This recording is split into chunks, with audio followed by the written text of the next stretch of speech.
De 6h à 8h, le 6-8.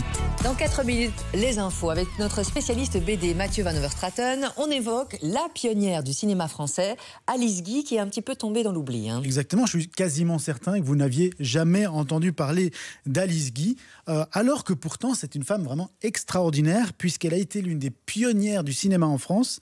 Imaginez, elle a tourné son premier film en 1896, c'est-à-dire un an à peine après l'invention du cinématographe par les frères Lumière. Alors c'est une femme audacieuse, indépendante, avec une trajectoire hors norme, puisqu'elle n'a pas seulement été la première réalisatrice de l'histoire du cinéma en général, mais elle a également été scénariste, productrice, et elle a même eu ses propres studios aux États-Unis, les studios Solax. J'ai l'impression qu'on s'intéresse beaucoup aux héroïnes, entre guillemets, méconnues. C'est ça, depuis quelques années, on les voit là, la dessinatrice Catel Muller et son mari José-Louis Boquet. Ils ont pris la bonne habitude en fait de mettre à l'honneur des femmes au destin extraordinaire.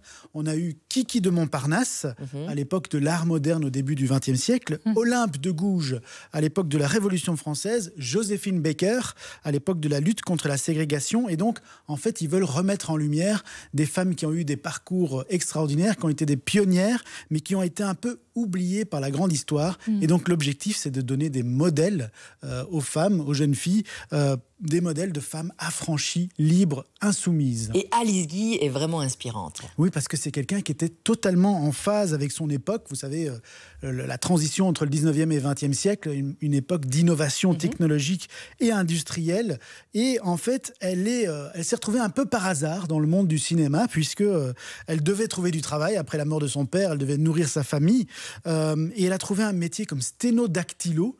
Et alors, devinez pour qui elle s'est mise à travailler, pour un certain Léon Gaumont. Alors, si je vous dis Gaumont, c'est évidemment de cinéma. Cinéma. Quelle chance. Elle a assisté à la première projection des Frères Lumière, de Méliès, tous des grands noms des débuts du cinéma. Et Léon Gaumont, c'était un industriel qui s'est lancé dans la vente de caméras, de projecteurs. Et ce que Alice Guy a eu comme idée géniale, c'était que pour vendre des caméras et des projecteurs, il fallait faire du contenu. C'était un peu le Netflix de l'époque. Et donc, elle a fait des centaines de films, parfois très courts, entre 1897 et 1922. Et elle avait des idées assez progressistes. Non ? Oui, c'était vraiment une progressiste, puisqu'elle a notamment été la première aussi à faire aux États-Unis un film avec des acteurs entièrement africain-américain. Elle a essayé également aussi de faire un film sur le contrôle des naissances, qui était quand même un sujet très tabou à l'époque.